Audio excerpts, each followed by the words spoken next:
दोस्तों, क्या आपने कभी मेडूसा के बारे में सुना है? जी हाँ, मैं उसी मेडूसा की बात कर रहा हूँ जिसके बालों की जगह सांप होते हैं और लोगों का मानना है कि ये इतनी ताकतवर थी कि कोई भी इसकी आंखों में देखते ही पत्थर में बन जाता था। लेकिन आपका रिएक्शन क्या होगा अगर मैं बोलूँ कि मेडूसा सच में है या मेडूसा जैसी पावर्स और एबिलिटीज वाला कोई जीव हमारी इस धरती पर घूम रहा है? जी हाँ, आपने ठीक सुना, मेडूसा जैसी शक्तियों वाला प्राणी। ये कोई आम प्राणी नहीं बल्कि एक एससीपी है जिसके पास बहुत अनोखी पावर्स है। तो आइए जानते हैं SCP-1013 के बारे में। सूरज उग रहा है और अपनी रोशनी को चारों तरफ फैला रहा है। वही हम देखते हैं कि एक शेपर्ड खड़ा होकर अपनी भेड़ों की रखवाली कर रहा होता है। ये काफी अच्छी सुबह थी। भेड़े घास खा रहे थे और शेपर्ड और उसका डॉग उनकी रखवाली कर रहे थे। तभी वो अचानक भेड़ों की तरफ देखता है, जिससे उसे अचानक ये रियलाइज होता है कि उसके झुंड से कुछ भेड़ गायब है। वो मैदान में चारों तरफ घूमता है और सारे भेड़ों को गिनता है, जिससे उसे पता चलता है कि उसके 5 भेड़े गायब हैं। वो सोचता है कि ऐसा कैसे हो सकता है, क्योंकि उसके पूर्वज और परिवार में सभी शेपर्ड ही थे और सभी भेड़ों को पालते, उनके बालों को बेचकर उनसे पैसे कमाते। लेकिन आज तक उनके भेड़ों को चोरी करने की किसी की हिम्मत नहीं हुई। ये उनके इतिहास में पहली बार था।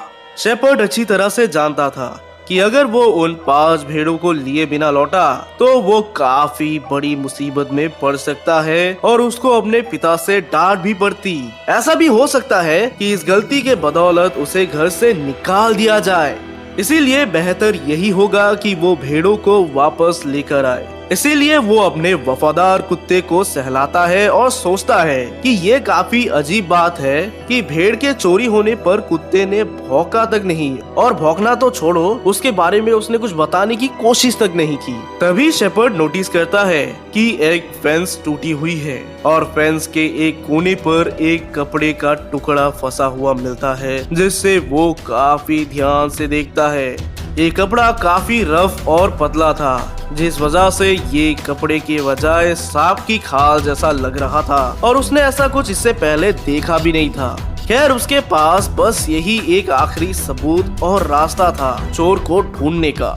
शेपर्ड ने कपड़े को कुत्ते को सूंघने के लिए दिया, जिसे सूंघते ही वो अलर्ट हो गया। फिर शेपर्ड ने उसे उस खुशबू का पीछा करने के लिए बोला और वो उसकी बात मानकर वहाँ पर जाने लगा। कुत्ता अपनी नाक को जमीन के पास लाकर सूंघते हुए चलना शुरू कर देता है और वो ये देखकर चौंक जाता है कि उसका कुत्ता एक बांस के जंगल की तरफ जा रहा होता है। वो बिल्कुल डर जाता है क्योंकि वो इससे पहले कभी भी उस जंगल के अंदर नहीं गया और उसके परिवार वालों ने इस जंगल में जाने से मना भी किया था, क्योंकि उसके गांव वालों का मानना था कि वो जंगल भूतिया है और वहाँ अलग अलग तरह के भूत और राक्षस रहते हैं। लेकिन सवाल ये उठता है कि ये चोर इस जंगल के अंदर क्यों जाएंगे? और वही दूसरी तरफ इस बात का भी सेंस बनता है कि ये छुपने के लिए एक बेस्ट जगह है, क्योंकि यहाँ पर लोग जाते नहीं है और यहाँ पर वो लोग जल्दी पकड़े भी नहीं जाएंगे, क्योंकि कोई आइडिया नहीं लगा पाएगा कि वो लोग एक भूतिया जंगल में छुपेंगे। तभी उसका कुत्ता उसे अपना सर उठाकर चलने का इशारा करता है। वो अपने डंडे को काफी जोर से पकड़ता है और वो इस बात को मान चुका है कि हो सकता है कि उसे इस जंगल में कोई मॉन्स्टर दिख जाए, इसीलिए वो लकड़ी पकड़ के बिल्कुल तैयार होता है। लेकिन अचानक वो जंगल के बीचों बीच वो एक साफ जगह पर पहुंच जाता है, जहां उसे एक पुराना टेम्पल जैसा स्ट्रक्चर दिखाई देता है। वो टेम्पल जैसा स्ट्रक्चर देखने में काफी कमजोर था और ऐसा लग रहा था कि छूने से ही गिर जाएगा। वो सोचता है कि ये किसने और क्यों बनाया होगा, लेकिन उसको सोचने का ज्यादा टाइम नहीं मिलता, क्योंकि उसका डॉग सीधे अंदर घुस जाता है। जो भी उसने इस जंगल के बारे में सुना है, उसके बारे में सोचकर ही वो समझ जाता है कि अंदर जाना खतरे से खाली नहीं है। वो वहाँ से निकलना चाहता है, लेकिन चाहकर भी बिना भेड़ों के वापस तो नहीं जा सकता। जैसे ही वो अंदर घुसने वाला होता है, वैसे ही काफी तेज भौंकने और चीखने की आवाज आती है और अंदर जाकर जो वो देखता है वो काफी भयानक था। उसके गांव वाले सही कहते थे कि ये जंगल मॉन्स्टर्स से भरा है क्योंकि उसका डॉग एक अजीब से क्रिएचर पर घुर्राता है जो कि दिखने में काफी अजीब है। वो क्रिएचर एक छिपकली जैसा दिखता है जिसकी सांप जैसी स्किन और काफी लंबी चंबुक जैसी पूंछ है और इसकी एक मुर्गी जैसी चोंच भी है।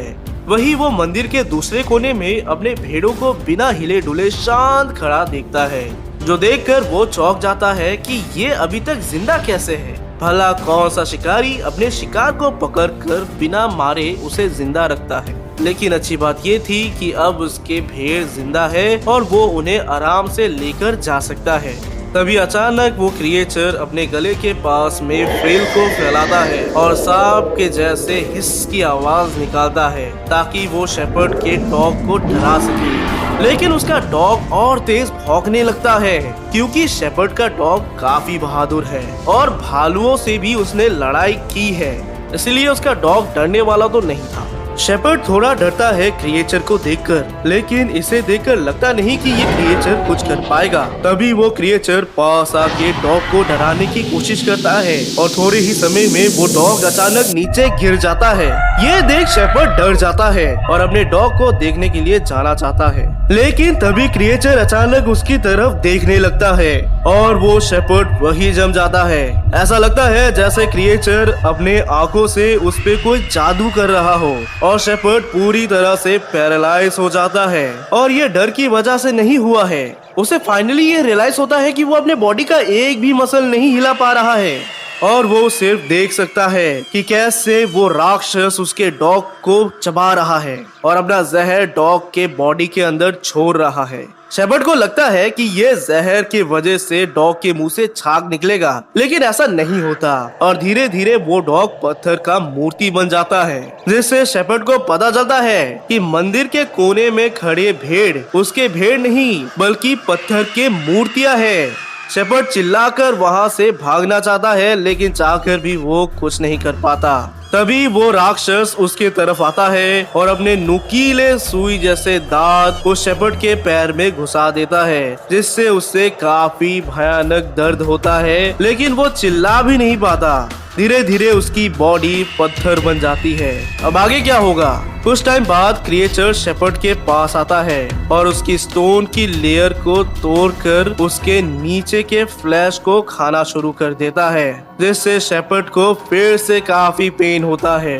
शेपर्ड के मन में बस एक ही बात आता है कि पत्थर की मूर्ति बनने से तो बेटर है कि यही चबा चबा के खा ले और मैं मर जाऊं। इतना ज्यादा डेंजरस होता है ये SCP। ये शेपर्ड एक ऐसे क्रिएचर से मिला जो कि हिस्ट्री में भी बिलोंग करता है और उसका नाम क्रोकटॉइस है, लेकिन SCP फाउंडेशन इसे SCP-1013 बुलाते हैं। ऐसा नहीं है कि SCP-1013 बस एक ही क्रिएचर है, बल्कि ये क्रिएचर्स के बहुत अंडे होते हैं, उनसे ये और निकलते हैं और ये साइज में बहुत जल्दी बड़े हो जाते हैं और ये ऐसे ही शिकार करते रहते हैं। इसीलिए SCP फाउंडेशन ने इनको खत्म करने का भी एक फरमान जारी किया है एंड अभी भी इस पर काम चालू है। SCP फाउंडेशन को जहां भी ये मिलते हैं वो तुरंत जाकर इसको मार देते हैं। तो आपको ये कहानी कैसी लगी? अगर आपको मजा आया, अगर आपको थ्रिल फील हुआ तो सब्सक्राइब जरूर कीजिएगा, क्योंकि हमें 2,70,000 सब्सक्राइबर्स चाहिए विद इन 30 मंथ।